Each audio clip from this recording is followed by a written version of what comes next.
Zonja dhe zotrinj, një mbrëma. Kur sezonit politik po i afrohet fundi, është kohë bilancesh për qeverinë dhe për opozitën. Qeveria po e mbyll këtë sezon në dukje e qetë pasi ka zgjedhur në postin e presidentit të Republikës një antar të kabinetit qeveritar dhe pasi përgatitet për disa ndryshime të vetë kabinetit që u shpallën në fundjavë. Po opozita, cili është bilanci i saj? A është e demoralizuar apo po bëhet gati për betejën e zgjedhjeve elektorale të vitit ardhshëm? Këto dhe pyetjet e tjera do t'ia drejtoj sonte kryetarit të Partisë Socialiste, zoti Edi Rama. Faleminderit që pranuat ftesën për të ardhur në studion e Prizmit. Faleminderit për ftesën. Pyetja e parë për ju, zoti Rama, është qeveria, Partia Demokratike në pushtet, është duke u përgatitur që të rikompozojë në një farë mënyrë kabinetin qeveritar. Cili është mendimi i opozitës për këto ndryshime të paralajmëruara dhe që duket se do të realizohen? Këto janë rënime të një thesi tani më të shpuar nga të gjitha anët dhe nuk sjellin asnjë cilësi të re, përkundrazi nxjerrin në pa sklerotizimin e gjithë organizmit qeverisës. Keni parasysh emrat konkreta, apo për faktin se ata janë thjesht zvendësime do të jenë po nga të njëjtat forca politike dhe si thua nga Partia Demokratike, nga Lëvizja Socialiste për Integrim, nga njëti detashment, si thua. Ku e keni fjalën, tek individët apo tek?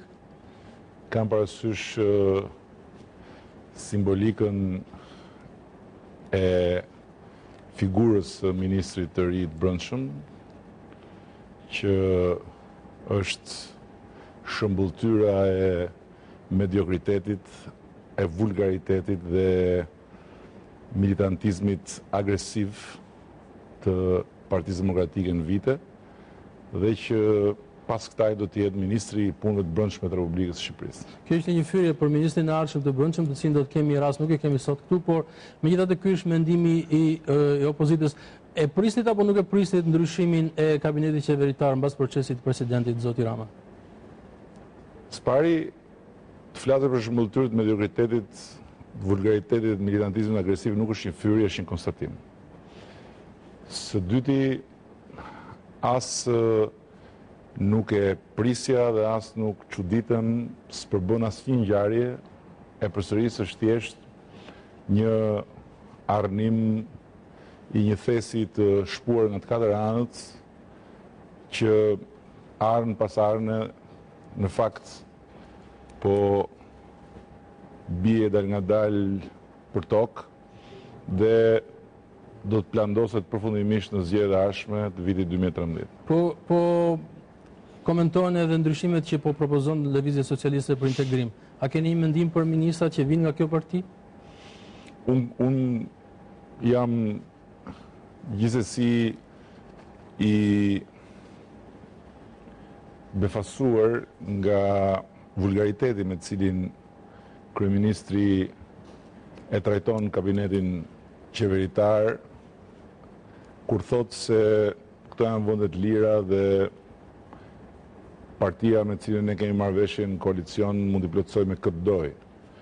Për tjerë pastaj s'kam asnjë koment veçantë, sepse realisht kjo nuk përbën asnjë lloj ngjarje, është thjesht në vazhdën e një inercie drejt rrokullimës që tani më e ka marrë përpara qeverinë dhe që e bën absolutisht irrelevante përmbajtjen e këtyre ndryshimeve. Janë ndryshime pa përmbajtje.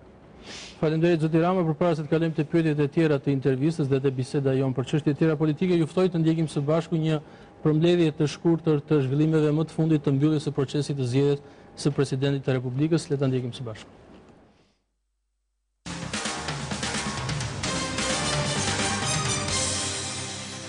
Zgjedhja e presidentit të ri të Republikës pa konsensus politik konfirmoi klimën e mosbesimit dhe hendekut të thellë që ndan qeverinë me opozitën. Sipas opozitës, kjo zgjedhje ishte kushtetuese, por i dha një goditje udhëtimi drejt integrimit evropian të Shqipërisë. Për qeverinë, vendi shpëtoi nga një krizë politike që mund të vinte si pasojë e rrezikut të zgjedhjeve të parakohshme. Faktori ndërkombëtar u angazhua dukshëm që të arrijej konsensusi, por tani punët duken të kryera dhe presidenti Nishani ka marrë dhe po merr urimet bashkë me nxitjen për të punuar si president mbi palët politike.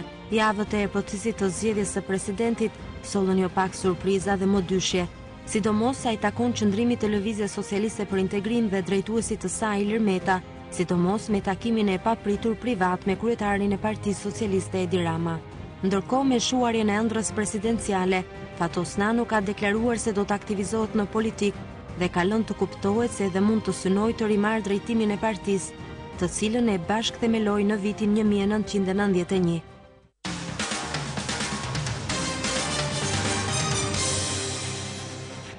Zoti Rama, si ju duket aludimi i zotit Nano për të rikthyer për të rimarrë drejtimin e Partisë Socialiste? Është pjesë e folklorit politik ditës, ndërkohë që duke parë rezumen e bërë nga ju, përsëri më vjen natyrshëm të them se ky ishte një shans i humbur për Shqipërinë, ishte një shans i humbur në rrugën e Shqipërisë drejt familjes europiane. Është një konstatim që nuk e bën opozita shqiptare, por e bëjnë edhe të gjithë miqtë dhe partnerët ndërkombëtar të Shqipërisë, e bën pikërisht edhe familja europiane, ku ne duam të integrohemi përpara një provimi kaq të rëndësishëm sa që është provimi i vjeshtës së tretë për statusin e kandidatit. Dhe thënë kjo, do të shtoja vetëm kaq që kryeministri dhe përfaqësuesit e tjerë të koalicionit qeverisës në procesin e zgjedhjes presidentit vunë në hesapet partijake mbi interesin e vendit dhe interesin e ngushtë të pushtetit tyre mbi interesin e qytetarëve. Megjithatë ju pyeta për zotin Nano, ai thotë se Partia Socialiste po lëngon ose ka një periudhë të gjatë që lëngon në drejtimin tuaj. Unë dëgjova pyetjen dhe ajo dhash përgjigjen, është pjesë e folklorit politik të ditës dhe unë nuk kam asnjë minutë për të humbur me këtë folklor. Do të thënë që nuk ju shqetëson, nuk është rrezik nuk është rivalitet për ju, nuk përbën në shqetësim se ai mund të dëmtoj pushtetin tuaj, mbështetjen tuaj, ose mund t'ju marrë, siç thuhet, një llok këtu apo atje nga elektorati i majt?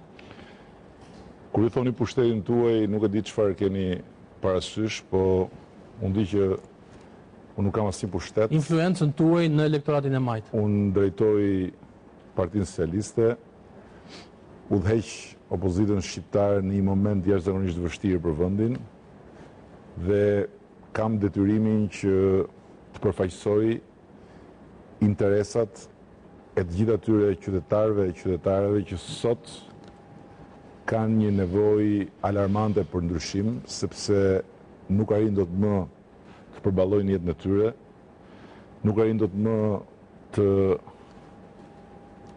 kujdesen me qetësi për smurët në familjet e tyre, nuk arrin dot më të shkollojnë ashtu si dëshironin fëmijët e tyre, nuk arrin dot më të përballen me çmimet që rriten në mënyrë maramëndse, ndërkohë që fuqia e tyre blerëse bie në mënyrë maramëndse, dhe nuk arrin dot më të gjejnë të gjitha arsyet e mjaftueshme për të qenë optimist për të nesërmen e familjes së tyre dhe shpresë plot për të ardhmen e vendit ku jetojnë. Këto janë interesat që unë përfaqësoj dhe ky është edhe detyrimi që unë kam dhe që të gjithë përfaqësuesit e Partisë Socialiste kanë bashkë me gjithë përfaqësuesit e popullit opozitar. Ju e konsideroni si një shans të humbur zgjedhjen e presidentit kështu si shkoi si proces. Sot, kur ky proces është mbyllur, më mirë një president i Partisë Demokratike i zgjedhur nga rreth e saj si zoti Bujar Nishani apo Fatos Nano, zoti Fatos Nano, ish kryetari i Partisë Socialiste. Cila do të ishte zgjidhja më mirë? Unë nuk i hy fare kësaj llogarie, sepse Partia Socialiste dhe opozita në parlament nuk i kishte numrat për të bërë llogaria të tilla, por kishte misionin për të vendosur një themel parimësie në procesin e zgjedhjes presidentit të Republikës.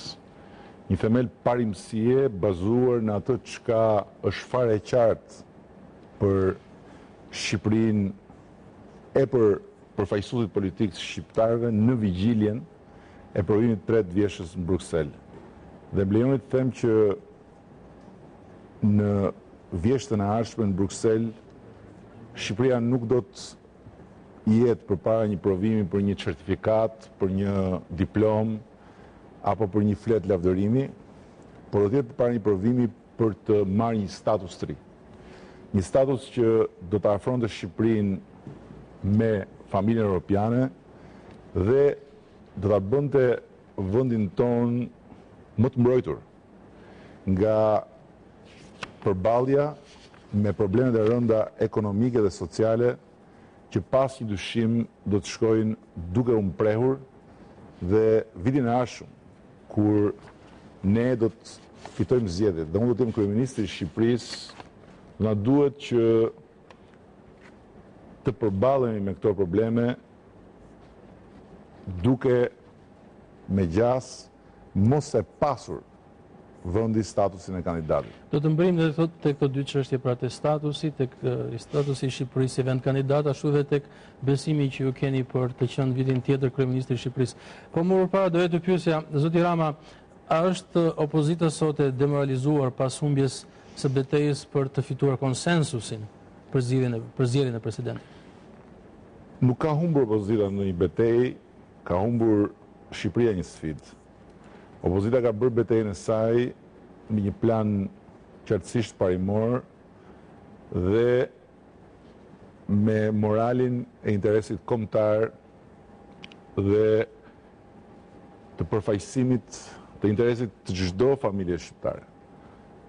Unë besoj se për çdo familje shqiptare do të ishte një lajm shumë i mirë marrja e statusit vendit kandidat për Shqipërinë, sepse kështu Shqipëria e përsërisë do të hynte në një fazë të re të rrugtimit të saj drejt së ardhmes dhe problemet e shumta me të cilat shqiptarët përballen sot nuk do t'i përballte më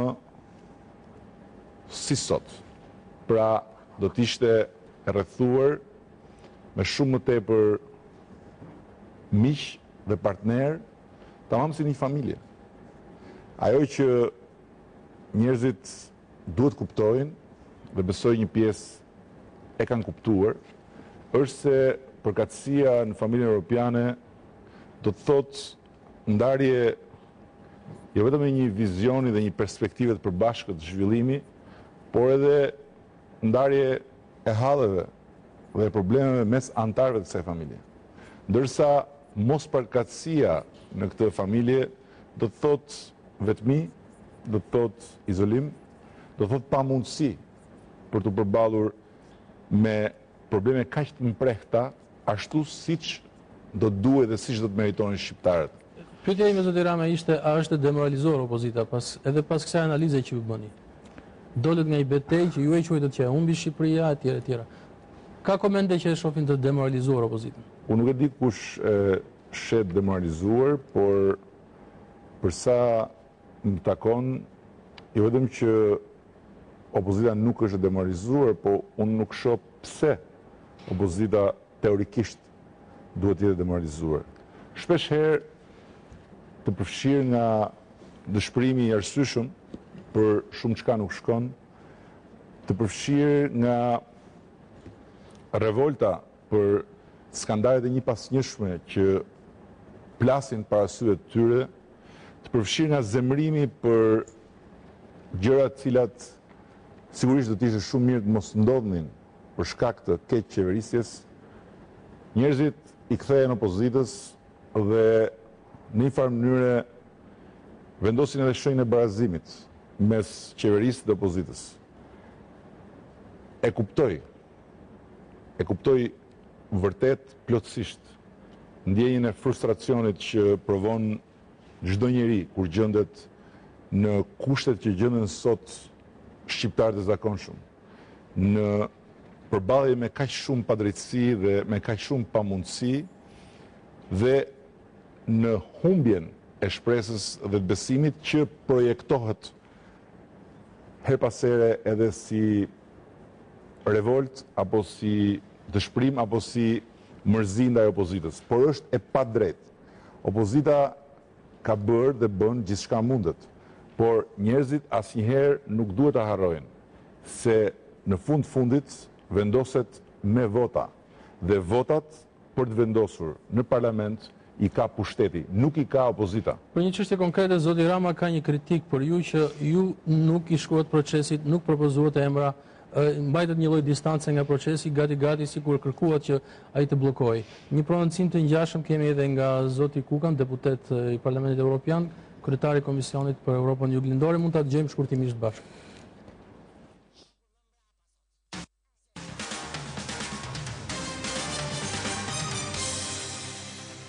Unë e kam lexuar kushtetutën e Shqipërisë. Unë e njoh atë dhe ajo kërkon me dojmos një president konsensual. Por ajo saktëson se një grup prej më shumë se 20 deputetësh mund të propozojë një kandidat. Zoti Rama ka më shumë se kaq deputet, por ai nuk propozoi askënd. Kjo nuk ishte e drejtë. Nëse ai donte të kontribuonte për këtë dialog, ai duhej të propozonte një kandidat që sipas tij mund të pranohej nga Partia Demokratike. If he wanted to contribute to the dialogue, he should have suggested someone.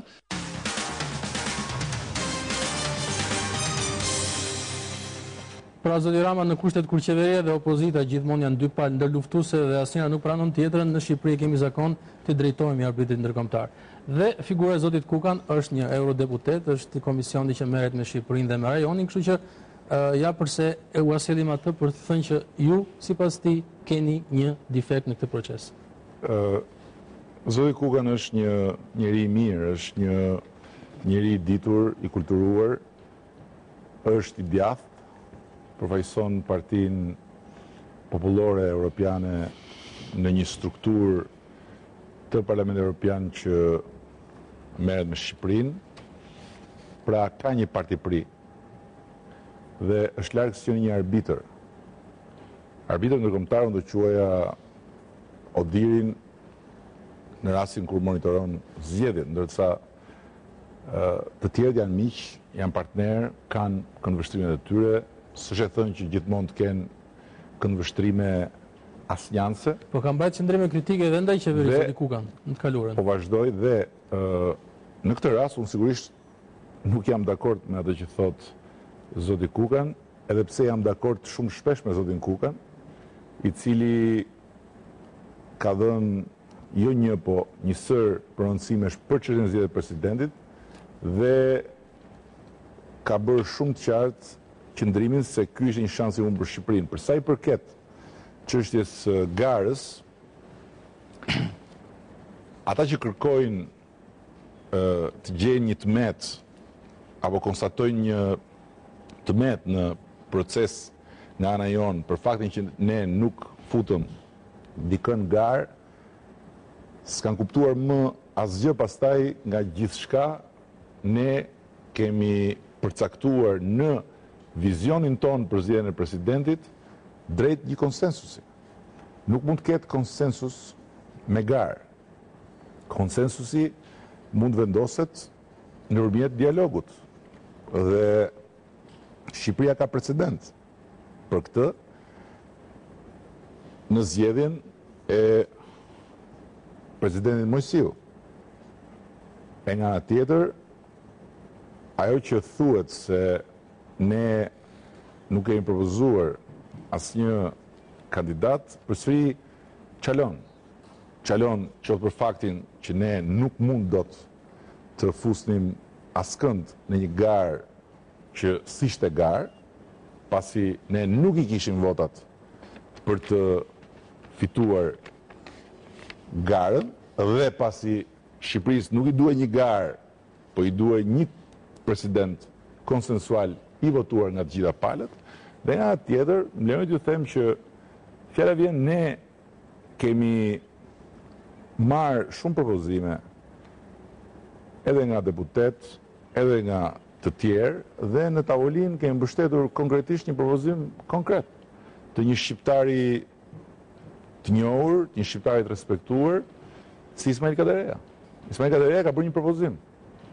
Ka bërë një propozim që ja ka bërë kryeministrit, ma ka bërë mua, ja ka bërë kryetarit LSI-s, ja ka bërë me dije me sa unë jam ndjeni edhe miqve dhe partnerëve ndërkombëtar, për një individ që në këndvështrimin ton ishte një individ për cilin ne mund të jemi në konsensus. Cilin nga faktori ndërkombëtar do të cilnit ju si shembull apo si ilustrim të faktit që ju ka kuptuar në këtë qëndrim që thoni ju, e ka mbështetur që nuk ka parti prisi thoni ju si zoti Kukan në një qëndrim kritik ndaj jush. Kë do të cilnit ju si ilustrim? Unë si ilustrim do sidhja gjithkënd që ka folur për çështjen e presidentit, që përfshirë dhe zotin Kukan, kur thotë se duhej konsensus, konsensusi nuk u arrit, ky është një shans i humbur për Shqipërinë dhe kur flasim për konsensus, sigurisht kemi parasysh jo firma nga një anë e firma nga një anë tjetër, për një kandidat dhe për një tjetër, por kemi parasysh dakordsi mes palëve që duhet realizojnë konsensusin. Si do t'i përgjigjesh atëre asaj analize që thotë se ky proces në mënyrë konfliktuale, në kushtet e mungesës së konsensusit, në një farë mënyre i vjen për mbar opozitës, sepse ajo mund të arsyetojë që kjo qeveri nuk arrin dot konsensus, kjo qeveri nuk qeveris dot dhe vendi mbetet vetëm në këtë lloj betejë të përhershme të pafundme. Opozita ka drejtën të thotë. Pra, dhe qeverisë mund t'i vi përrisë duke thënë që kjo është arsyeja pse opozita bllokon, sepse do që ta mbajë temperaturën e lartë. Opozita ka drejtën të thotë atë që do të thotë. Qeveria mund të thotë atë që do të thotë, por publiku dhe ata që gjykojnë duhet të gjykojnë mbi bazën e produktit. Dhe historia e politikës nuk njeh konsensuse të arritura nga opozitat. Njeh vetëm konsensuse të arritura nga shumicat. Nuk është kur vjen fjala për vendimarrje që kërkojnë konsensus, pakica, ajo që shkon drejt shumicës për të dhënë konsensus, por shumica është ajo që shkon drejt pakicës për të kërkuar konsensus. Sepse normalisht shumica i ka votat e veta për t'i bërë gjërat sipas mendjes vet. Por kur është fjala për të kërkuar konsensus, është shumica që bën përpjekje që krijojë pakicës kushtet që të marrë konsensusin e saj. Pra konsensusi është një vepër kompromisi që nuk mund dot të realizohet nga pakica, sepse buron nga vullneti i shumicës për të shkuar përtej forcës saj të numrave dhe për të imponuar një zgjidhje të caktuar. Presidenti Obama, kur kërkon konsensus, shkon drejt palës tjetër për të kërkuar konsensus.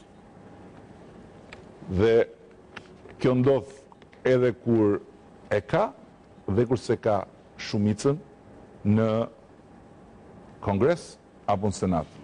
Po kështu, në të gjithë parlamentet ku kërkohet konsensus dhe historia e konsensuseve në procesin e integrimit në të gjitha ato vende që tani më janë ulur në tryezën e familjes europiane flet për këtë. Janë qeverit, ato që hapen ndaj opozitës dhe krijojnë kushtet që opozita të marrë pjesë dhe të jap konsensusin jo si një shprehje mekanike e dakordësisë saj, po si një dakordësi e bazuar mbi një punë të përbashkët për një produkt të përbashkët. Zoti Rama, duket se edhe procesi... Fjala vjen, falni, ka pas një sali në Slovaki në vitet 90, i cili nuk e dështoi statusin e kandidatit, sepse nuk ishte në gjendje të realizonte asnjë lloj mirëkuptimi me opozitën. Dhe opinioni publik e ndëshkoi pa i hyrë fare asaj çka ai propagandoi më të madhe se ishte faji i opozitës. Nuk ka opozita faj. Për definicion, opozita nuk mund të ketë faj. Një opozit demokratike, e cila nuk është as e armatosur, as nxitse e veprimeve anti-kushtetuse, por që përdor mjetet demokratike për të mbajtur qëndrime dhe shprehur vullnetin, nuk ka kur faj. Të fajsosh opozitën është shprehje e një mendësie që ende nuk është shkputur nga shkuara, kur tek ata që mendonin ndryshe brenda një sistemi unik të mendimit, shikoj armiku i brendshëm. Ky është projekcioni i armikut brendshëm, në fakt. Opozita sot nga kryeministri projektohet prej vitesh si armiku i brendshëm. Madje projektohet si problemi i fundit që ka ngel për të zgjidhur në Shqipëri. Dhe ajo çka njerëzit duhet kuptojnë, edhe ata që votojnë për Partinë Demokratike, është se opozita nuk ka faj.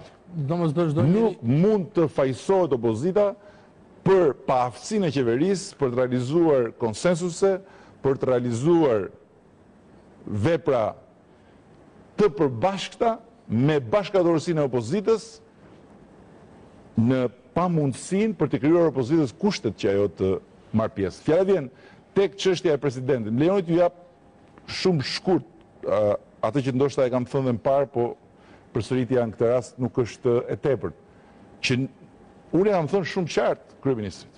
Në rast se mes nesh ka një tryezë dhe do të hiqnim në mesin perfekt kësaj tryeze një vizë dhe ta ndanim të tryezë 50% me 50%, atëherë ne jemi gati që t'ju japim konsensus nëse ju na krijoni kushtet dhe nuk pretendojmë që kandidaturën ta gjejmë bashkë me ju në këtë anë tryezës, po ta gjejmë në ata anë tryezës.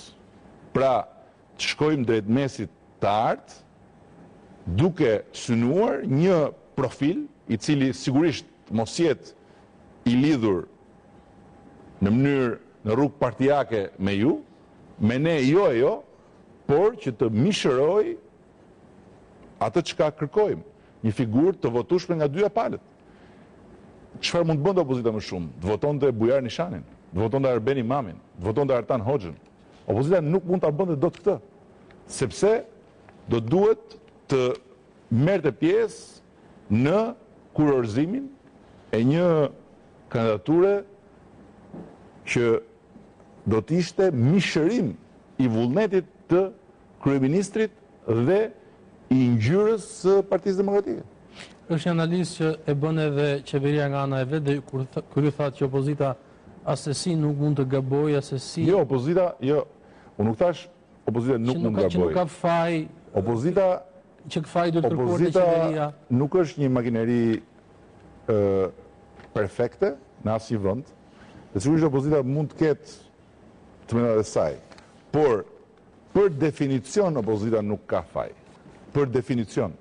Opozita mund të ketë kudo në gjithë botën defektet e veta, mund të ketë pa dyshim nevojat e veta për të përmirësuar në funksion të përfaqësimit të atyre njerëzve që shohin tek ajo dhe jo tek qeveria rrugën e së ardhmes, por nuk mund të ketë opozita faj për dështimet e qeverisë. Nuk mund të ketë opozita faj kur qeveria dhe kur kryeministri nuk janë të aftë të krijojnë kushte për konsensus. Nuk mund të ketë opozita faj kur kryeministri dhe qeveria dështojnë në përfaqësimin e interesave kombëtare dhe publike të popullit shqiptar. Si mund të ketë opozita faj dhe thuhet ne nuk jemi në Europë se s'na lë opozita. Po çfarë i bën opozita këtyre? Çfarë bën opozita? Një opozitë demokratike e cila përdor vetëm mjete demokratike për të mbajtur qëndrimet e veta. Çfarë i bën opozita këtyre? Sepse kjo propagandë është kaq intensive dhe kaq trushplarse, sa që shpif se diçka do mbetet në fund. Por e vërteta është që edhe ajo çka është thënë për bojkotin në 6 muajt e parë pas 2009-s, si t'ishte arsyeja pse Shqipëria nuk e mori statusin e kandidatit është një mashtrim publik, sepse arsyeja pse Shqipëria nuk e marrë statusin e kandidatit është e zbërthyer në një dokument të detajuar ku flitet për prioritetet qarta, ku flitet për detyra shtëpie të përbashkëta dhe të përveçme, dhe këto të përveçmet janë për qeverinë dhe janë përqindja më e madhe e detyrave të shtëpisë ende sot e gjithë ditën të paralizuara. Çfarë faji ka opozita për korrupsionin e qeverisë? Çfarë faji ka opozita për krimin e organizuar dhe për atë që raporti i Departamentit të Shtetit e quan lidhje direkte e zyrtarëve më të lartë të shtetit me krimin e organizuar? Çfarë faji ka opozita për faktin që problemi i pronave në vend që të zgjihet është kokolepsur si keq e mos më keq? Çfarë faji ka opozita për politizimin e skajshëm të administratës publike? Çfarë faji ka opozita për mos zbatimin e ligjeve? Çelësi i problematikës së gjithë shqetësimit të shprehur nga familja europiane qëndron tek fjala implementim. Shqipërisë nuk i mungojnë ligjet, por i mungon zbatimi i ligjit. Kush i zbaton ligjet? I zbaton opozita apo i zbaton shteti dhe përmes mënyrës se si shteti qeveriset? Çfarë faji ka opozita për vjedhjen e zgjedhjeve? Ku është faji opozitës që qeveria vjedh zgjedhjet? E në rast se prioriteti i prioriteteve për të marrë statusin e kandidatit dhe për të bërë pjesë e familjes europiane mbeten zgjedhje lira të ndershme, ku është faji opozitës? Ju e thatë një fjali në formën dëftore zgjedhje e opozitës, por kjo nuk është e certifikuar. Kush? Vjedhja e zgjedhjeve, më fali. Kush nuk është certifikuar? Megjithatë, me këto pyetje tuaja. Kush nuk është certifikuar, supte? Jo, vjedhja e zgjedhjeve ju thoni në formën dëftore. Është qëndrimi i opozitës. Jo, më vjen keq. Është qëndrimi i opozitës. Jo, është e shkruar e zeza mbi të bardhë në raportin e Odirit pas zgjedhjeve në Tiranë, gjithçka që përmblidhet në një fjali. Zgjedhjet kanë mangësi të atilla që vinë nga vjedhja e tyre, nuk vinë nga deformime. Do të saktësohet që nuk përdoret fjala vjedhje. Megjithatë, do të ishte përdorur fjala vjedhje e zgjedhjeve, atëherë këtu duhet vinin helikopterët për të marrë Sali Berishën siç morën në Norjegën. Këtë ju thashë fotet në mënyrën dëftore, por do të ndalemi për pak çaste publicitet për të vazhduar bisedën bashkë zoti Rama.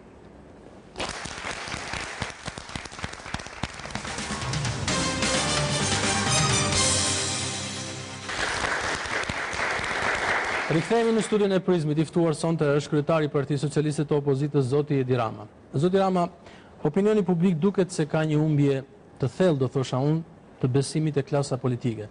Dhe kjo gjë duhet të shqetësoj, mendoj, qeverinë në radhë të parë, po edhe opozitën gjithashtu. Ju ç'mendoni? Mendoj që njerëzit janë të neveritur nga politika, kanë arsyet e tyre legjitime, por ka dhe një propagandë shfrenuar të mirë orkestruar për të thënë se është e kotë, asgjë s'ia vlen, gjithë janë njësoj. Pra, sot qeveria dhe kryeministri janë në fazë 3. Nuk janë më në fazën që mund të thoshin do qeverisim me duart pastra. Nuk ja tregojnë do duart publikut se i kanë të zhytura në lum. Dhe nga çdo cep i Shqipërisë, çdo njeri mund ta dallojë pislëkun e duarve të kësaj qeverie. Ajo që u ka mbetur të thonë është dakord. Ne e vërtet, pa e thënë literalisht, po ky është në kuptimin, ne vërtet jemi të korruptuar, ne vërtet vjedhim, ne vërtet i bëjmë gjërat jo ashtu siç duhet, po kush do e bëjmë më mirë? Këta? Njësoj jemi tërë, madje këta janë më keq. As mos ju shkojnë ndërmend që të votoni kundër nesh dhe për këta, se këta janë pislëku vetë. Dhe në këtë batak propagandistik bien shpeshherë dhe mendje të kthjellta. Shpeshherë ka njerëz cilët janë opozitar, cilët e refuzojnë regjimin e keqeverisjes, por nuk përtojnë që t'i kthehen edhe opozitës, e shpeshherë të vënë shenjën e barazimit. Po të vësh shenjën e barazimit midis atyre që vrasin qytetarët me pushk në mes ditës, në bulevardin kryesor të kryeqytetit, dhe atyre që vriten, mes atyre që grabisin pasurit e përbashkëta, dhe atyre që bëjnë atë që munden për të vënë alarmin për këto grabitje, mes atyre që janë në pushtet me votat vjedhura dhe atyre që janë në opozit për shkak se u janë vjedhur votat, është një absurditet. E përsëris dhe njëherë tjetër, opozita, si çdo lloj opozite në botë dhe si çdo lloj organizate, ka vend për t'u përmirësuar, por kurrë asnjëherë, sidomos në kushtet e sotme të Shqipërisë, nuk mund vendosë shenja e barazimit. Është kjo shenjë barazimi për cilën punon për ditë propaganda e qeverisë. Është kjo shenjë barazimi të cilën mundohet të ngulisë për ditë shqiptarëve përpara syve, e gjithë skota e njerëzve që e mishërojnë propagandën e qeverisë dita ditës. Dhe është kjo shenjë barazimi që njerëzit do ta fshin. Për të pasur një demokraci funksionale të standardeve më të larta, do të na duhen vite. Por pa asnjë dyshim, për të shkuar drejt saj, do të na duhet të mos e harrojmë asnjëherë se asnjë defekt i opozitës nuk mund të jetë justifikim për keqeverisjen. Dhe se e vetmja rrugë për të shkuar drejt demokracie funksionale të standardeve që të gjithë dëshirojmë është që kush nuk mirë qeverisë duhet largohet pa por, pa sikur, pa po edhe, dhe kush është në opozit duhet ketë shansin që të provohet, e në rast se nuk arrin dot mirë qeverisë, duhet largohet dhe ai. Pra, jemi në kushtet kur opozita gjendet si barikada e fundit përballë marshimit të dhunshëm të këtij pushteti për të vënë nën kontroll gjithçka dhe synimit për ta kthyer dhe opozitën në një dekor. E ky nuk është një realitet që nuk ekziston asgjë kundi. Ky është një realitet që ekziston në vende caktuara ku edhe opozita është nënshtruar përfundimisht nën hijen e madhe të pemës nepotike dhe klienteliste të pushtetit, e përpara se sa të arrijnë atë pikë, është shkuar pikërisht përmes kësaj faze, fazës së vendosjes shenjës së barazimit.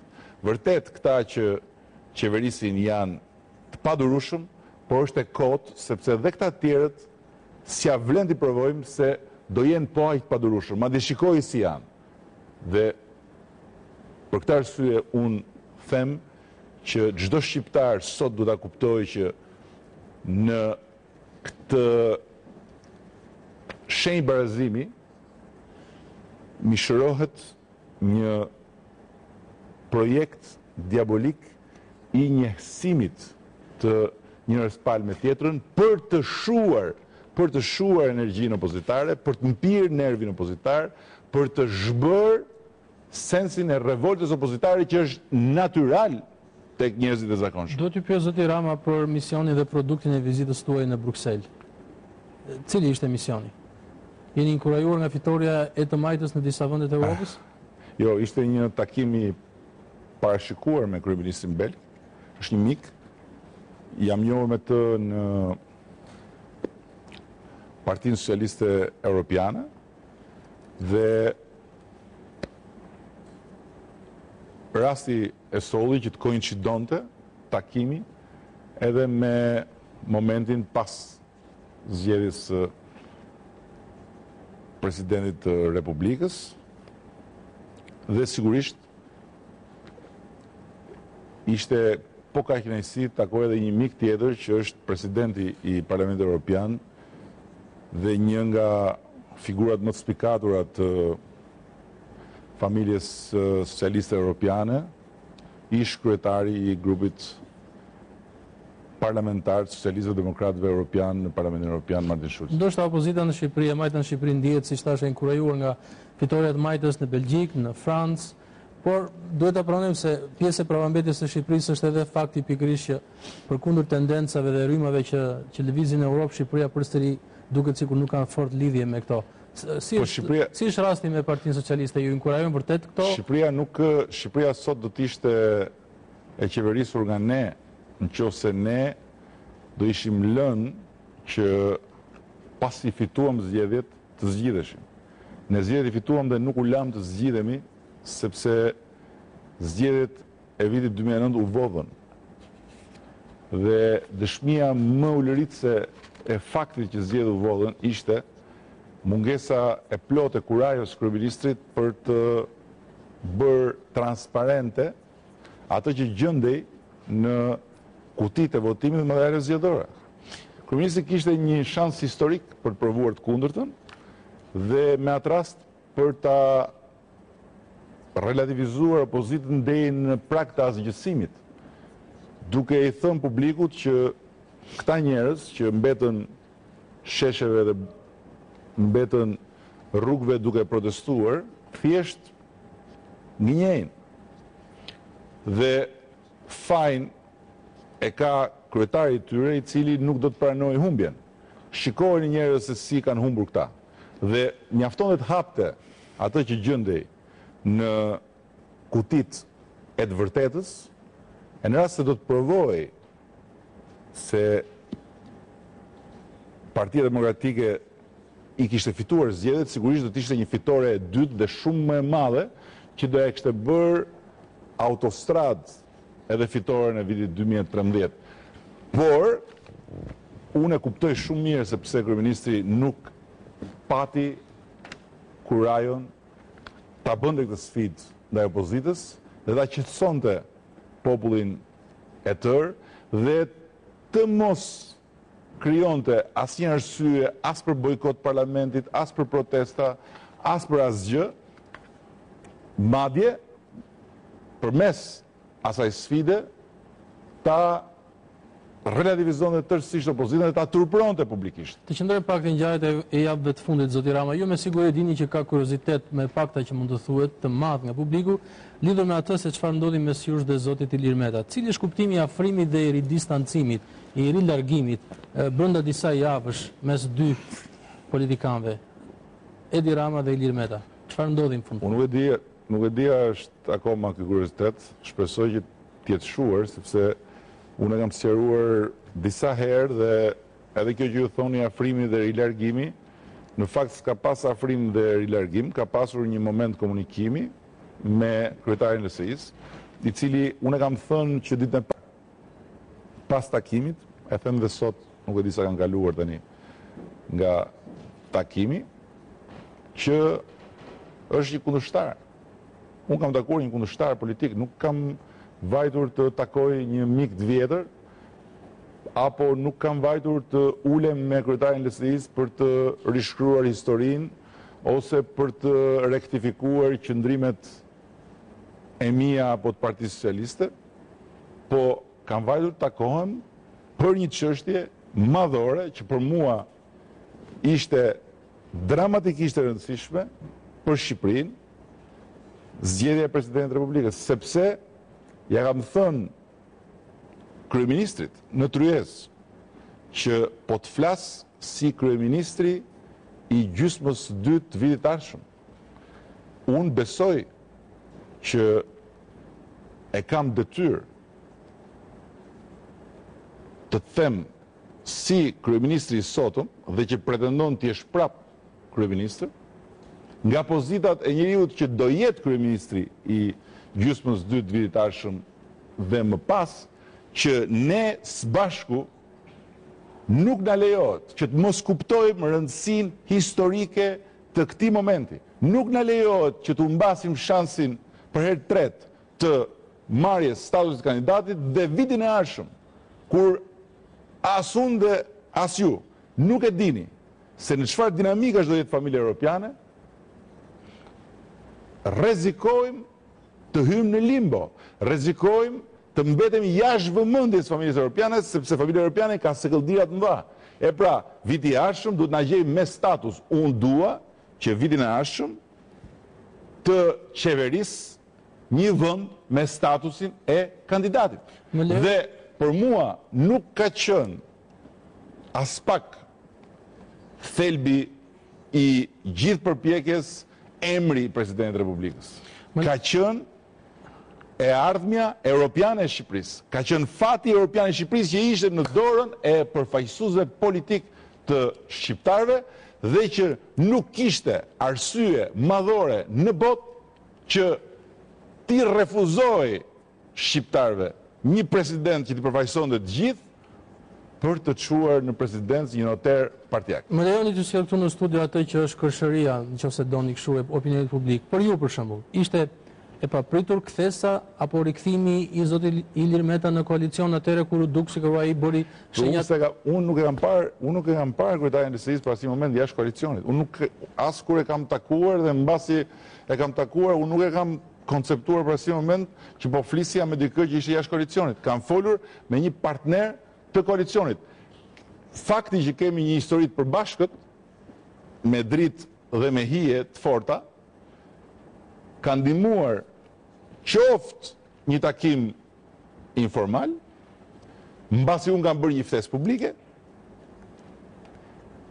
dhe fatkeqësisht ka ndihmuar dhe gjithë teoritë e konspiracionit që ç'a ndodhi, si ndodhi, ku ndodhi, po e vërteta është që jemi takuar si kundërshtar dhe kam kërkuar të arsyetoj me të rëndësinë madhore të këtij momenti historik dhe nevojën për këtë konsensus. Pas letrës publike që kam drejtuar kryeministrit, atij dhe të tjerëve.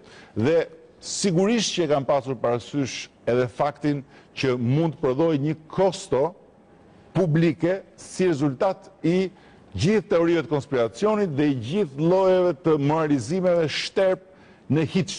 Por kam menduar që ka qenë një kosto që një lider në moment caktuar e merr kur gjykon se arsyeja është e përmasave të tilla që meriton hedhjen atij hapi.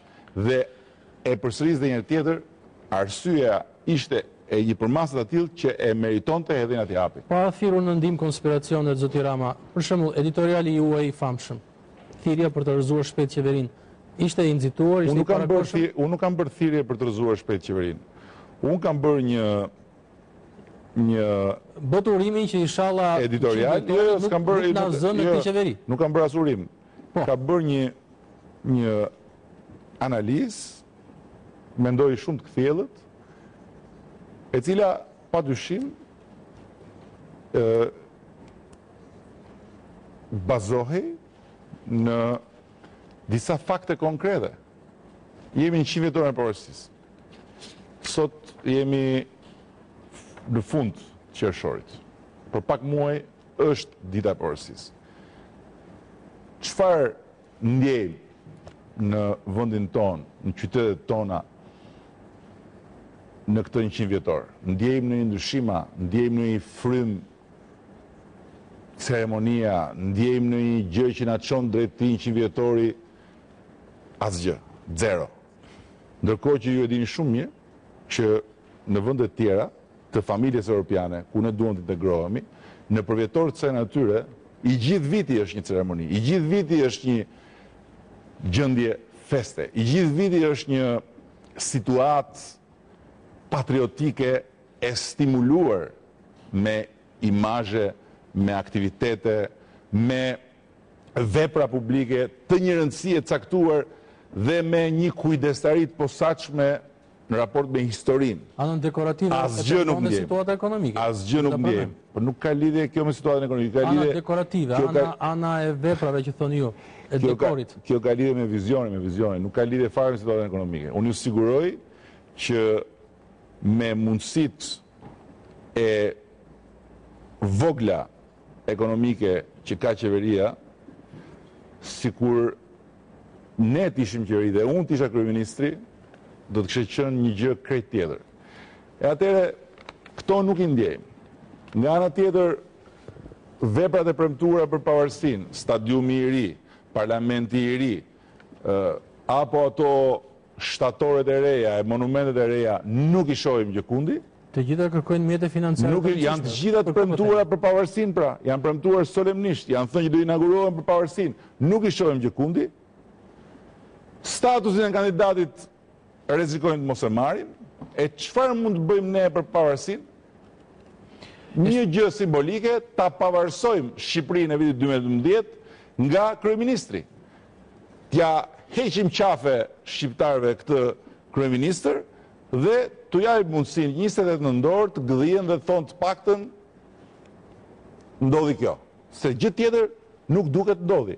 Tani ku është lidhja midis kësaj që unë kam shkruar në një moment kur ka marrë shkas nga një konkurs i dështuar, i turpshëm, qesharak, si që quajti dhe vetë një nga eksponentët e qeverisë që kujdesi për të konkurs për monumentin e Ismail Qemalit, me takimin tim me kryetarin e SIS. Ka një lidhje sepse aty u duk sikur Ilir Meta filloi të ndryshonte të paktën publikisht ndrim. Megjithatë, pyetja direkte për ta mbyllur me LSI-n dhe me Ilir Metën. E shikoni në vitin 2013 në zgjedhjet e ardhshme. E shikoni zotin Ilir Meta pranë PD-s apo rikthim apo të rikthyer tek e Majta. Vetëm në qoftë se LSI-ja e braktis koalicionin qeverisës dhe kalon në kampin opozitës, ne do të eksplorojmë çdo mundësi për të bashkëpunuar me të. Në të kundërt, e kam thënë dhe për përsëris, LSI-ja është përballë nesh në kampin kundërshtar me ne, në krahun e djathtë të Partisë Demokratike dhe në zgjedhje do të shkojmë ballë për ballë dhe do të fitojmë pavarësisht se ku gjëndet LSI-ja apo ku gjënden ata që janë sot satelit të Partisë Demokratike. Do t'ju pyet disa pyetje për kampin e Majt përpara se të kaloj tek pyetjet ku mbështetet besimi juaj për të qenë kryeministër. Ekziston sot opozita e bashkuar zoti Rama? Duket sikur është përbër. Hyjnë dhe dalin eksponentët në atë tryezën tuaj, por nuk shpeshherë mungojnë. Çfarë po ndodh? Unë nuk di të ketë dalë njëri nga opozita. Gjithkush që ka qenë në opozit është në opozit. Opozita nuk është një kazerm ushtarësh që zgjohen në ditën kohë dhe bien të flenë në ditën kohë dhe bëjnë gjithë ushtrime. Opozita është një front plural. Partia Socialiste është lokomotiva e opozitës, por ka dhe partit tjera që kanë agenda të tyret. Reforma zgjedhore ka qenë një moment që na ka vendosur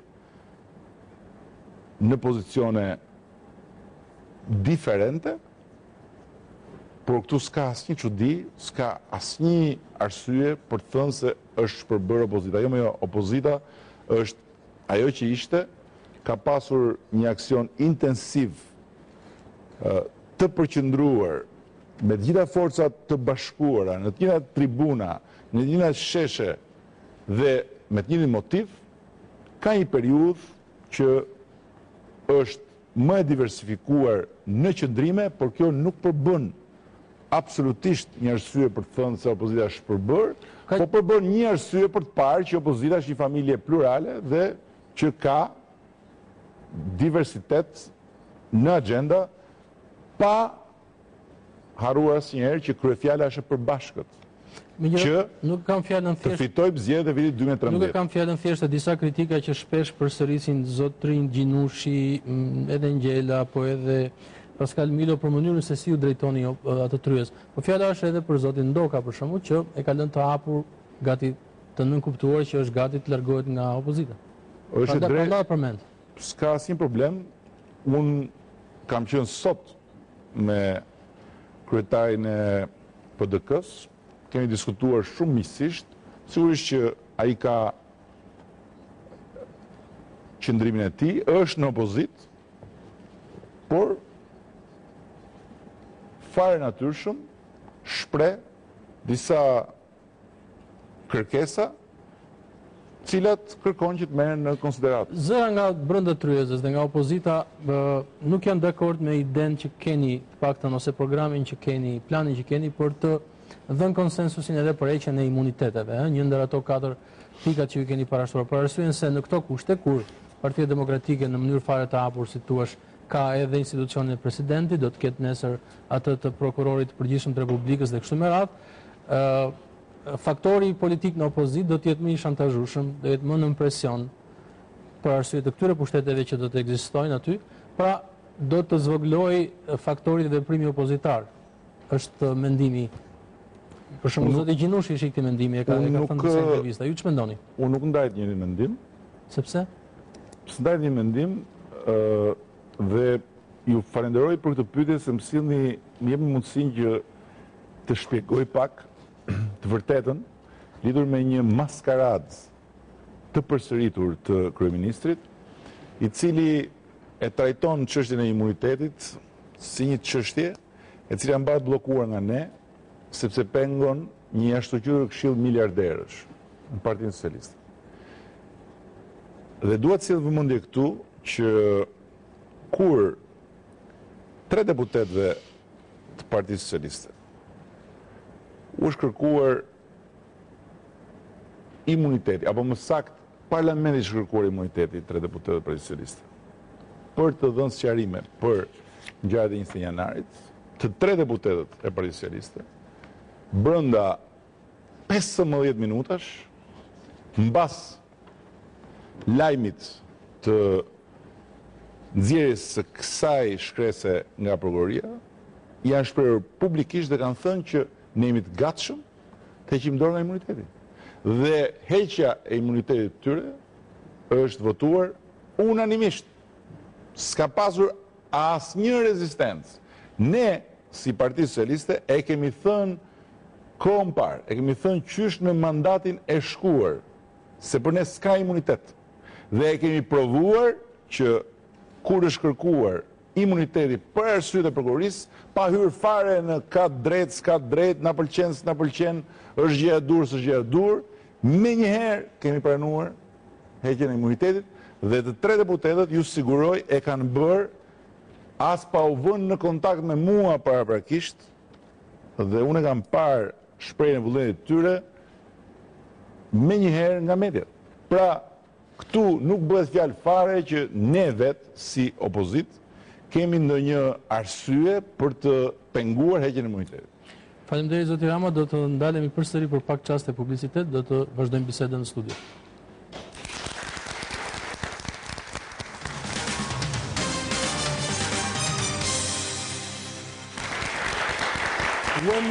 Jemi në studion e Prizmit me të ftuarin tonë për sot, zotin Edi Rama, kryetari i Partisë Socialiste të Opozitës. Pyetja e radhës është, a do të pranojë opozita zgjedhje pa numërimin elektronik dhe pa pajisjet që e verifikimit të kartës së identitetit? Përfundimisht çfarë do ndodh me procesin elektronik të zgjedhjeve në Shqipëri? Kjo është shumë teknike, por ka pasur një miratim të dyanshëm në Komisionin e Reformës Zgjedhore dhe pastaj ka pasur një prononcim të ekspertëve të ODIR-it që pritet vijë me shkrim, qoftë për në rastin e numërimit, ashtu si ka pasur një prononcim me shkrim për identifikimin elektronik të kartës identitetit. Ekspertët e ODIR-it kanë një pozicion skeptik për arsye se thonë që ky është një revolucion, një përmbysje shumë e madhe në gjithë sistemin dhe duhet bërë pavarësisht një fazë pilotimi, pra të ketë një projekt pilot dhe pastaj të mund të implementohet. Dhe qëndrimi juaj përfundimisht është që? Qëndrimi ynë është që ne duhet ta vlerësojmë këtë prononcim, sepse Odili ka një ekspertizë shumë të gjerë dhe të respektueshme dhe duhet të studiojmë bashkë me palën tjetër se çfarë mund të bëhet dhe sa mund të shtrihet numërimi elektronik. Ndërkohë që për kartën e identitetit, pozicioni ynë është që skepticizmi i Odilit lidhur me një sistem online është i bazuar dhe do të ishte me risk, sepse në rast mos funksionimi do të bllokohej procesi zgjedhor. Kështu që një sistem offline, pra një sistem i mbyllur ku çekimi i kartës të bëhet nëpërmjet aparatit pa transferim online të dhënash, është plotësisht i mundur. Zoti Rama, ka disa kohë, ka disa ditë ose disa javë që ju flisni me bindje në vetën e parë se ju do të jeni kryeministri i Shqipërisë vitin e ardhshëm. Përveç se një kushtrimi dhe një propagandë elektorale që është e kuptueshme në pozitat e opozitës mbas 8 vite qëndrimi pritje. Realisht ku e mbështesni ju këtë optimizëm? Kemi një alternativë të re, të qartë dhe me një përmbajtje inovative të mishruar në një program për një rilindje shqiptare. Kemi një qartësi për ditë më të plotë për rrugën e jetësimit të këtij programi, i cili do të jetë një plan i detajuar dhe do t'ja u paraqesim shqiptarëve si një kontratë me ta, duke u shpjeguar fush për fush se çfarë do të bëjmë ndryshe dhe si do ta bëjmë ndryshe. Dhe padyshim kemi të gjitha arsyet që vetëm të besojmë vetë, por dhe të besojmë se të tjerët duhet binden për të na votuar, bazuar në harmonizimin e një eksperience suksesi me një energji të re që tani më është vlerë e shtuar në Partinë Socialiste. Zoti Rama, ka një ndryshim të modelit të drejtimit të Partisë Socialiste, po ta shikosh nga jashtë. Ka qenë Partia Socialiste me disa figura protagoniste që e kanë drejtuar, kurse tani duket sikur i vjeni vetëm ju, kryetari i partisë dhe disa të tjerë që shumë në rasteve ju ndjekin, ju përsërisin, ju imitojnë për të thënë një fjalë më. Mund të jetë, ka disa që mendojnë se kjo mund të jetë një arsye përse Partia Socialiste nuk po fiton në zgjedhjet e fundit. Nuk kuptova. Ka pas disa figura protagoniste, Partia Socialiste e Majta nuk ka qenë drejtuar, si thua, me një dorë të fortë, në thonjë siç është sot. Sigur ka pas më tepër protagonizëm për disa figurave. Kurse sot duket sikur është vetëm Edi Rama në Partinë Socialiste. Nuk e di çfarë më thon drejtime dorë të fortë në opozitë. Se di. Për sa më takon, ky është një mit urban i pa bazuar në realitetin e Partisë Socialiste. Ne jemi një familje politike ku flitet hapur, ku gjërat diskutohen, ku jo gjithmonë bëhet ajo çka mendoj unë, po ku për shkak diskutimeve unë ndryshoj mendim në respekt të arsyetimit të dikujt apo të disa të tjerëve, dhe këtë i quaj vlerë të bashkëjetesës son. Kemi një numër të konsiderueshëm figurash me eksperiencë dhe të reja, cilat janë protagoniste në jetën parlamentare dhe padyshim edhe në jetën politike në tërësi përmes pjesëmarrjeve të tyre në për debate e me radhë. Dhe padyshim kemi edhe një sens të përbashkët të një disipline që buron nga kohezioni mes nesh. Pra, nëse Partisë Socialiste i quhet vlerë një periudhë anarkie në historinë e saj, me katarsisin famkeq, apo me paza të rrugtimit të saj, kur kishte përplasje pa etik dhe pa sens, për mua kjo as ka qenë vlerë dhe as mund përbëj vlerë për një parti politike. Një parti politike padyshim është një familje që bashkëton demokratikisht, por nuk është një han dhe nuk është as një qetë e mbledhur rastësisht, njerëzish që qëllojnë secili në drejtimin që u teket. Kjo s'është një parti demokratike dhe nuk ka një gjë tillë në shembujt cilëve ne referohemi. Zoti Rama, ju pretendon Nuk është e tillë as Partia Laboriste, as Partia Konservatore, nuk është e tillë as Partia Socialiste Franceze, e cila kur pati një periudhë tillë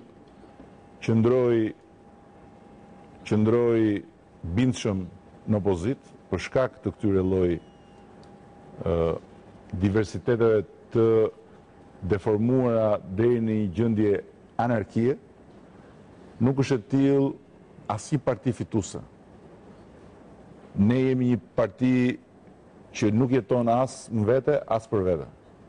Jemi një parti që jeton si një alternativë qeverisëse. Ne duam të qeverisim Shqipërinë dhe do të qeverisim Shqipërinë.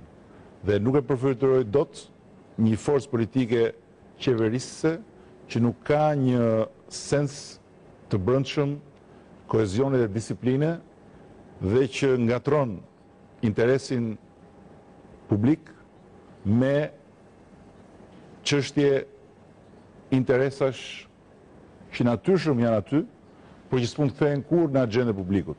Nuk i duhet publikut se për çfarë çështje organizative debatojmë ne, nuk i duhet publikut se si organizohemi ne për të fituar zgjedhjet, nuk i duhet publikut se çfarë mendojmë ne për mendimin e tjetrit lidhur me mënyrën se si jemi të organizuar, publikut i duhet se çfarë mendojmë ne për sistemin e taksave dhe si do ta ndryshojmë atë, çfarë mendojmë ne për shërbimin shëndetësor dhe si do ndryshojmë atë, çfarë mendojmë ne për arsimin publik dhe atë privat dhe cila është qasja jonë ndaj tyre, çfarë mendojmë ne për fshatin e braktisur në një gjendje mesjetare dhe si do ta rilindim atë, çfarë mendojmë ne për biznesin në tërësi, atë të voglin apo të madhin dhe si do të sillemi me sipërmarrjen. Këto janë çështje me interes publik, si e shohim ne zhvillimin ekonomik të vendit, si e shohim ne kohezionin social të vendit, si e shohim ne afrimin dhe ribashkimin me Europën, si e shohim ne rivendosjen e demokracisë në vend. Këto janë çështje me interes publik.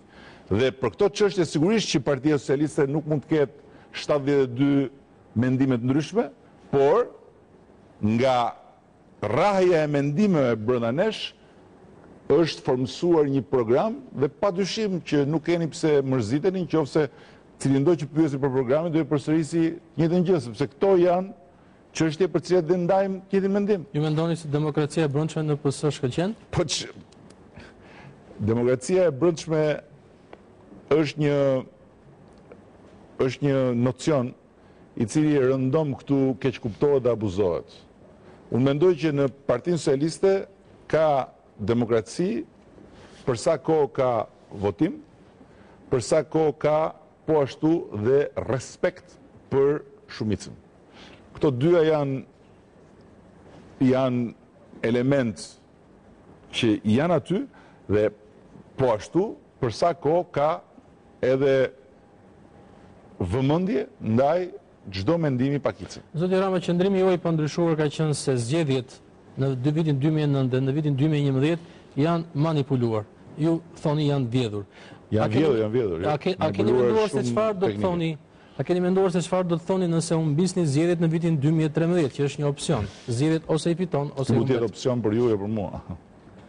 Ju besoni se nuk mund të humbisni zgjedhjet e vitit 2013? Nuk i kemi humbur në 2009-ën, nuk kemi humbur në 2011-ën as në Tiranë. Do të fitojmë në 2013-ën, ndryshimi do të jetë që këtë radhë nuk do të mund na e vjedhin fitoren, sepse sa do të vjedhin, nuk do marrin dot më shumë vota se çdo marrim ne, duke shkuar derë, duke shpjeguar programin ton, duke bërë arsyetimin ton për atë që ne jemi dhe për mënyrën se si duam ta qeverisim Shqipërinë dhe duke dhënë shqiptarëve fjalën se nuk po u premtojmë për të marrë votën, por duam votën për të mbajtur premtimet që po bëjmë. Keni e përsëris pyetjen zoti Rama, keni ndonjë mekanizëm të veçantë, keni kuptuar se ku çaloi puna në zgjedhjet e kaluara, sepse këto taktika dhe këto qëndrime i keni bërë në zgjedhjet e tjera, keni shkuar derë më derë, keni qenë të vendosur natyrisht si opozit, keni qenë të frymzuar dhe keni frymzuar dhe pasuesit tuaj.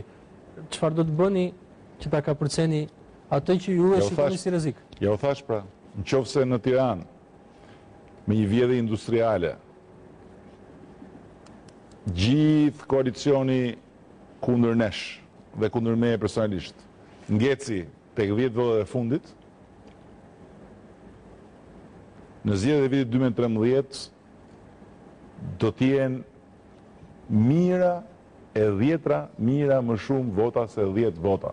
Dhe e përsëris, ne sigurisht do bëjmë gjithçka për ta garantuar sistemin, ne sigurisht do të organizohemi për të përmirësuar akoma më shumë administrimin tonë të zgjedhjeve, por ne sigurisht nuk kemi iluzion se Sali Berisha do heqi dorë nga tundimi për të futur duart në zgjedhjet. E megjithatë, sado që ky tundim të shtyjë në ngasje kryeministrin, çdo manovër e tij do të jetë e kotë.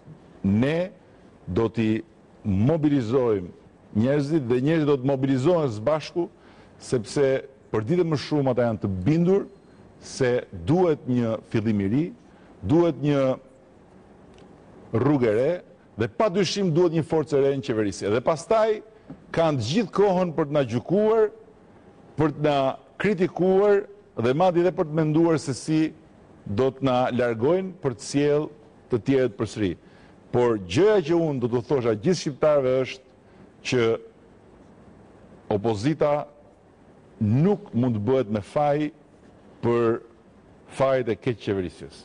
Ne jemi një opozitë demokratike, ne bëjmë atë që mundemi, opozita ka fjalën, opozita ka aksionin e saj demokratik, por është populli sovran që në fund ka votën. Dhe gjithë atyre shqiptarëve që thonë që Saliu do vjedhi prap, u them që kjo nuk duhet të jetë një arsye për të mos shkuar për të votuar, por kjo duhet të jetë një arsye për të mobilizuar edhe tjerë që nuk kanë votuar që të vinë votojnë, në mënyrë që hajdutët e votave të mos arrin dot të përmbysin vullnetin e popullit sovran. Zoti Rama, parashikimet ekonomike për vitin 2012 dhe 2013 nuk janë të shkëlqyera për Shqipërinë. A nuk keni frikë se mund të merrni duke i fituar zgjedhjet? Se mund të merrni në dorë një patate të nxehtë? Nuk janë shkëlqyera, tani është një eufemizëm, sepse në fakt janë shumë të zymta. Janë shumë të zymta dhe ajo që është më e keqja është që kryeministri nuk reagon. Ai e di shumë mirë gjendjen reale të ekonomisë. Ai di shumë mirë se çfarë mase manipulimi duhet bëjë përmes instatit dhe përmes burimeve tjera të propagandës të tij për ta mbuluar realitetin e ekonomisë dhe të financave të vendit. Ai di shumë mirë se si Shqipëria po zhytet për ditë në një grop ku mjafton transparenca për të parë thellësinë. Fakti që nuk po reagon, me politikat adekuate, por po e zhyt për ditë më thellë Shqipërinë në grob, mua më bën besoj që Sali Berisha është i pari që ka kuptuar që nuk do fitojë më zgjedhjet. Dhe me filozofinë e tij të njohur gjatë mbretërimit parë, të njohur gjatë qeverimit dytë, ai shtyhet nga motoja pas meje u bëft qameti. Dhe juve nuk ju trëm kjo patate e nxehtë, pra kjo ekonomi që juve e përshkruani të tillë? Kjo është një sfidë e cila padyshim është shumë e vështirë, por unë jam kryetari i Partisë Socialiste dhe nuk më tremb absolutisht asgjë. Kam marrë një email, zoti Rama, kur kam njoftuar se do t'ju kisha në studio, kam marrë shumë emaile, por një prej tyre më sugjeron që t'ju bëj këtë pyetje që ka disa fakte të paneglizhueshme të cilat opozita duket sikur i ignoron.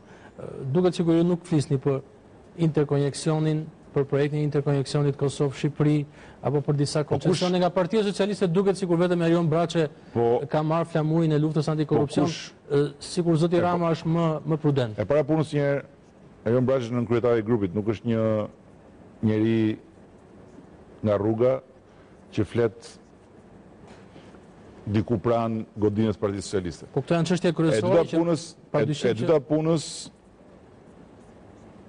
për interkoneksionin, unë personalisht kam folur jo një herë, po disa herë. Dhe e treta punës ka një gjë që duhet ja u them njerëzve. Nuk ka kohë fizike për të folur mjaftueshmërisht për të gjitha gjërat që realisht meritojnë një koment. Sepse nga njëra anë nuk mjafton të flasësh një herë, se kur flet një herë nuk e marrin vesh të gjithë. Do të flasësh disa herë që gjëja të merret vesh nga sa më shumë njerëz, por nga ana tjetër këtu ngjarjet rregullisen kaq shpejt dhe një skandal ja lë vendin një tjetri kaq shpejt sa është e pamundur që ndrosh në vend dhe të merresh aq sa duhet për çdo gjë.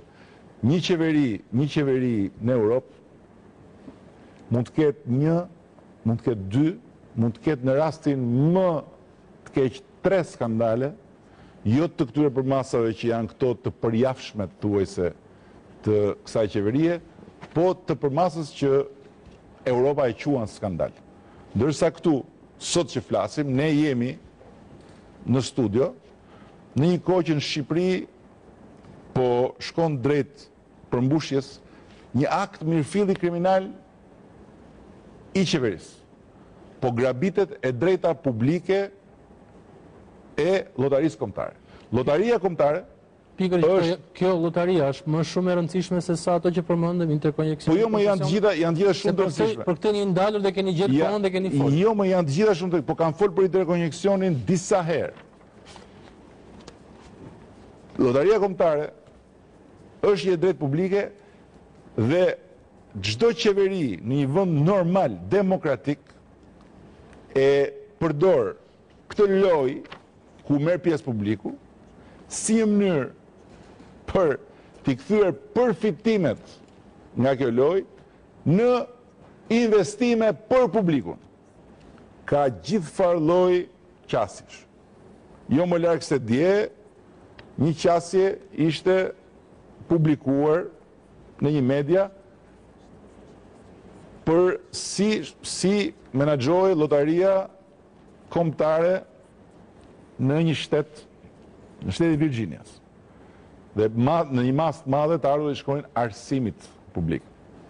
Kryeministra Thatcher e futi llotarinë kombëtare në Angli kur preu buxhetin për artin, kulturën dhe sportin, pra e uli në mënyrë drastike, futi llotarinë kombëtare dhe me llotarinë kombëtare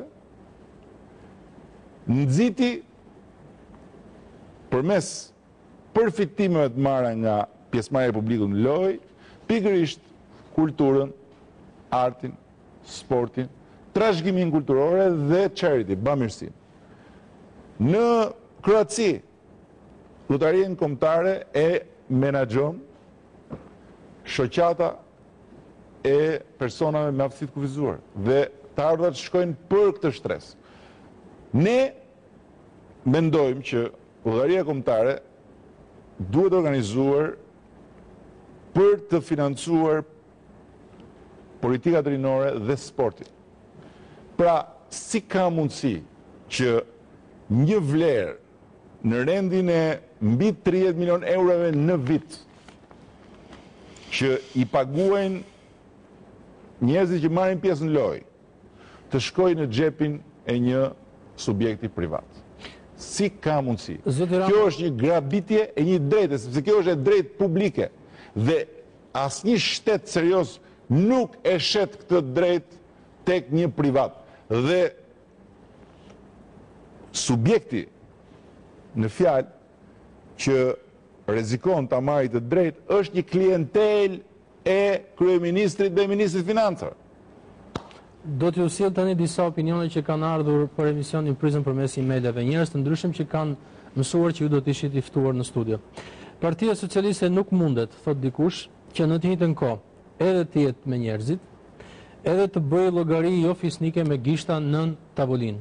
Sepse ose do të rilind brenda saj dhe gjithë shoqërisë vlera dhe parime morale, ose do të rizhytet në llumin e politikës që njohim të gjithë. Pra, kuptohet që ky njeri mendon që o do të jetë një rilindje ashtu si shtoni ju, ose ndryshe ju do të futeni në lojën e gishtave në tavolinë, të llogaritjeve etj. Jam shumë dakord me këtë njeriu, unë gjithmonë gishtat i mbaj mbi tavolinë. Përgjigje tjetër për këtë nuk keni. Partia Socialiste një tjetër. Nëse vërtet beson tek rilindja shqiptare, nuk duhet të kërkoj bashkim votash me LSI-n, edhe me zotin Meta, vetëm për hir të numrave, në kurrizë të moralit. Ky është makiavelizëm. Ju në fakt sot thatë që do të fitoni zgjedhjet me ose pa bashkimin e të majtës me çdo kusht etj. Megjithatë, si do t'i përgjigjeshit kësaj? E para punës njerë duhet të them që kur flasim për moralin, nuk duhet ngatrojmë, siç thonë italianët, djallin me ujin e shenjtë. Morali i një force politike qëndron tek marrëdhënien e saj me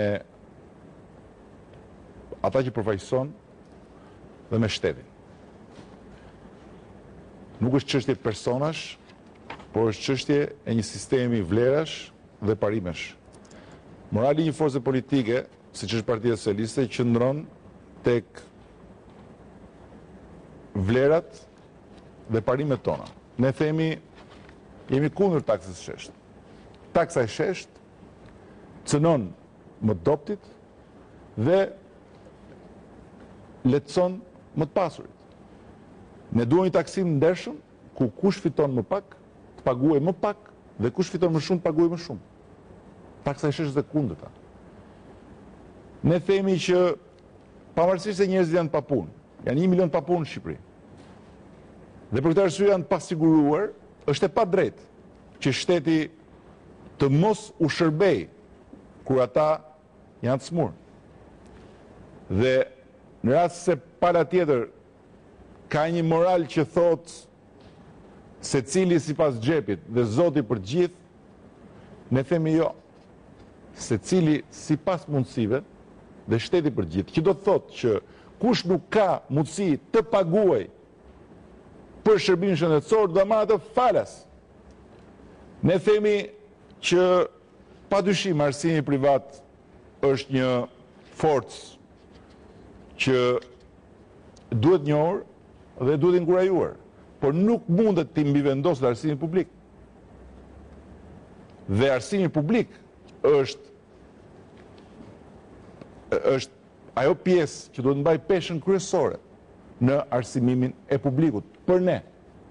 Dhe arsimi privat duhet të jetë komplementar, por nuk mund të kthehet në një industri fitim prurse për të fabrikuar diploma falso.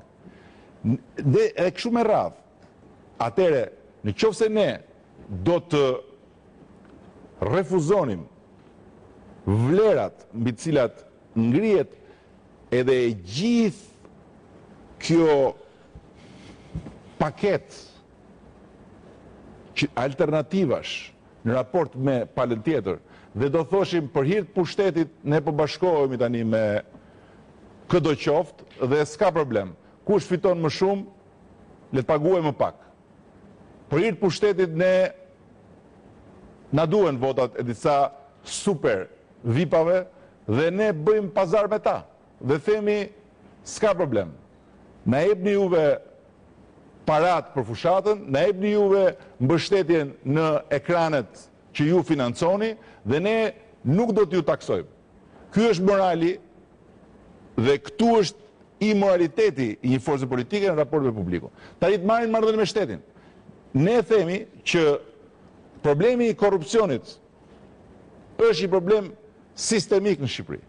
Unë e kam pasur bindje të rrënjosur kohën parë dhe nuk e kam shpikur unë. Kjo është filozofi. Nuk janë njerëzit që korruptojnë sistemin, është sistemi që korrupton njerëzit. Nëse ne marrim 100 në punës civil gjerman dhe i sjellim i çojmë ke drejtoria e licencave X, ju mendoni që të gjithë ata do vazhdojnë të punojnë atje dhe do mbeten të ndershëm? Të jeni të sigurt që për shkak të sistemit në cilin do futen, do fillojnë të korruptohen. Sepse është sistemi që i korrupton dhe atëre e kundërta është vërtet po ashtu. Po të marrim 100 në punë civilistë shqiptarë, të çojmë në administratën gjermane, nuk korruptohen dot, nuk kërkojnë dot bakshish, nuk i thonë dot hajde nesër, hajde pas nesër se mua më dhëm koka ose se kam për të varrosur tezën. Që derisa njerëzit i vinë majtu zona aman sa lek do më jep dokumente, nuk korruptohen dot. Pse? Sepse është sistemi që nuk i lë. Atëre, lufta kundër korrupsionit është rreth parë modernizim i sistemit. Është ndërtimi një shteti që e bën të pamundur për nënpunësin që ta marrë peng qytetarin. Dhe nëse ne do të çedonim në marrëdhëniet me shtetin, përsëri këtu do të ishte një problem moral. Dhe fundit fare, këtu nuk bëhet fjalë për Partinë Socialiste. Ne nuk bashkëtojmë në Partinë Socialiste me fenomene të cilat i bien ndesh gjërave që ne themi, apo me individ që kanë një tjetër qasje dhe një tjetër mënyrë të sjellurit me publikun apo me shtetin. Këtu bëhet fjalë për parti të tjera. Dhe sigurisht që në një front opozitar nuk ka vend për të parë diferenca të atilla që nuk cekin disa vlera themelore, disa parime themelore që lidhen me arsyen e të qenit një force politike. Pra, shkurtimisht, kur ne flasim për një lidhje shqiptare, ne e besojmë atë. Dhe kur unë them me shumë bindje, do të kërkoj shqiptarëve votën që të jem kryeministri i tyre, të gjithë do të jenë të bindur se këtë e bëj i shtyr nga një vizion dhe nga një bindje e brendshme se ky vend mund ta ketë një qeveri siç e meriton. Dhe ky vend meriton një qeveri e cila t'i jap fund gjithë këtij procesi zvarritjeje, degradimi dhe ndotjeje të përgjithshme dhe të filloj të ndërtoj bazat e një shteti evropian. Prandaj i mirëkuptoj të gjithë ata që shkruajnë dhe që reflektojnë dhe që kanë arsye të ndjenë neveritur e dëshpëruar, por refuzoj të pranoj se këtu të gjithë janë njësoj, refuzoj të pranoj se si qeveria, si opozita është e njëjta gjë, refuzoj të pranoj që si mëkatet e qeverisë dhe si tmerrat e opozitës mund të vijnë në të njëjtën peshore. Kisha edhe shumë emaile të tjerë që doja t'ua bëja në formën e pyetjeve nga shumë dëgjues, por kemi fol gjatë sot për politik. Unë do t'ju ftoja, duke qenë se jemi në klimën e kampionatit evropian të futbollit, vetëm 1 minutë apo diçka t'ja kushtojmë këtij kampionati. E para, a shef kryetari i opozitës futboll, a merr vesh nga futbolli, a me kë bën tifo, si qëndron situata? Tani, unë jam në këtë botë shumë vite përpara se sa të bëhesha kryetari i opozitës dhe shpresoj të rrim këtë botë edhe shumë vite më pas se sa të jem kryetari i opozitës. Kështu që futboll kam parë gjithmonë si gjithë shqiptarët që i vogël. Cili është ekipi juaj në këtë kampionat? Ekipi im në të gjitha kampionatet e Italia, sepse që mbaj mend që finalen e finalen e Meksikës, në vitin 70, Unë isha vetëm 6 vjeç, po në një televizor bardhëzi të vogël ku figura ikte e vinte, dhe pastaj më tutje në të gjitha vitet në pas, edhe si një shprehje e një afiniteti me kulturën italiane, me afrimitetin, me atë çka në fakt na bën të ngjashëm me popullin mik. Ai sa mendoj që në fundit, nëse heqim më njan Leonardon, Michelangelon dhe shumë figura tjera që Italia në shekuj i dha botës, po ta marrim kështu rrafsh popull me popull, italianët janë shqiptar të veshur nga Versace. Zoti Rama, kush do të fitojë kampionatin evropian të futbollit, nëse nuk e fiton Italia? Kush do fitojë kampionatin evropian të futbollit? Unë s'jam profet, unë di vetëm kaq që Gjermaninë Italia e ka mundur historikisht në momente pikante. Faleminderit zoti Rama që ishit sonte në Prizëm. Zonja dhe zotrinj, ishim në bisedë me kryetarin e Partisë Socialiste të Opozitës, zotin Edi Rama. U ndalem gjërësisht tek politika dhe natyrisht çastet e fundit edhe futbollit, përderisa jemi në fund dhe krejt aty ku duhet të kurorzohet ky aktivitet me përmasa jo vetëm europiane. Zoti Rama, ju falenderoj. Zonja dhe zotrinj, do të takohemi të hënën tjetër në Prizëm. Natën e mirë.